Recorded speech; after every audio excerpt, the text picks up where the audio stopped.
Bret, Baier and Wallace were on that Cleveland stage as part of what turned out to be the biggest event in cable TV history. Is there anyone on stage, and can I see hands, who is unwilling tonight to pledge your support to the eventual nominee of the Republican Party and pledge to not run an independent campaign against that person? Mr. Trump. Why not use this first Republican presidential debate to share your proof with the American people? So, if it weren't for me, you wouldn't even be talking about illegal immigration, Chris. You wouldn't even be talking about it. I spoke earlier to the anchors of Special Report and Fox News Sunday. Bret Baier, Wallace, welcome. Thank you. You made news in the first minute of that debate with the question about would anybody rule out a third-party bid, clearly aimed at Donald Trump, who did not like the question, said it was unfair. Why was he being targeted? Why was he being targeted? Well, to be honest, it was a question that hovered around this debate for a couple of weeks. All of this talk about a possible independent run if he doesn't get the nod, if he doesn't get the nomination. And frankly, you didn't know who was going to raise their hand or not raise their hand. And I thought that I was really more prepared to have no one raise their hand and say, Mr. Trump, just to be clear, you have raised the prospect in recent weeks of an independent run. Are you saying you're making this pledge? But he did raise his hand, and that's where we got to that moment. Right. I have a hard time understanding the criticism that you're asking somebody seeking the Republican nomination if he would support the nominee of that party. It's not like some out-of-bounds query. Yeah, and he had been asked it numerous times before. So I thought we talked about different ways to do it, and we kind of came up collectively with that. Yeah, and I think, and that was one of the things I can't emphasize enough as to what degree that this was a team effort. And every question that each of us asked, every single one, we all went over, and that was because we all knew it was the first question. It was a big question. It was going to be controversial. Yeah, and one of the things was raise your hand if you're going to be supporting the nominee of the party. And of course, then everybody would have raised their hand.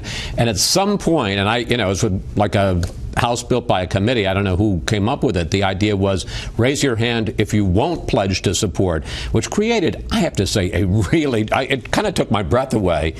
A really dramatic moment where you just saw that one hand go up on this, 10 candidates, one hand, and he gave that kind of sheepish look. And it was a moment. Now, you pressed him on his companies and some units that went bankrupt, and he pushed back hard on that. But look, you said before the debate, it wasn't necessarily Fox's intention, but this had become the Trump show. And Trump has dominated the coverage of this campaign. So did Fox, in effect, put him front and center, not just physically, but in terms of the questioning, because it would made it for such a cultural and entertaining event? I don't think that was the reason. I mean, look, first of all, he's the front runner. That's right. He's got like 20. He's got 20 whatever percent. He's more than double digits ahead of Bush and Walker. So I mean, we haven't made him front and center. The American people have made him front and center. And when he hits back on Twitter, as he is wont to do, and says unprofessional, unfair, inappropriate, your response? We're doing our job. And look, I've been called, look, he plays by different rules than most politicians, but politicians like to squawk. We take shots or ask questions at them. They're allowed to shoot back at us. It's a big get. I watched some of these prep sessions, and it was hours and hours and hours of honing and trying to get the correct phrasing and to cut off the escape routes that candidates might want to avail themselves of. I mean, you did it with Scott Walker, you did it with Jeb Bush, you did it with all of them. At the same time, was there a danger, do you think, about appearing as moderators to be too adversarial, too prosecutorial? I mean, we wanted to make sure the questions were fair. We thought that each one of these in the dismount, as we called it, was a fair question. It was pointed, and especially at the beginning of the show, that was electability. This goes to their specific vulnerabilities and why or how they could get the nomination despite that. And we thought that was a good way to start that debate. Each one of them had their own specific issues that we went after, and everybody was treated the same. I mean, the whole thought that we were targeting one person, we were, dealing with 10 people. You know, I have to tell you, Howie, I mean, it's funny as he talked about the dismount. There were, I can't tell you how intense this was. I was on vacation the first 2 weeks of July, and I was on vacation sitting there on my iPad writing questions. I mean, this has just been such a gnawing thing for the last couple of months, and a tremendous sense of responsibility. But we talked about the various topics. We called them buckets. We talked about how do you get to the end of the question, the dismount.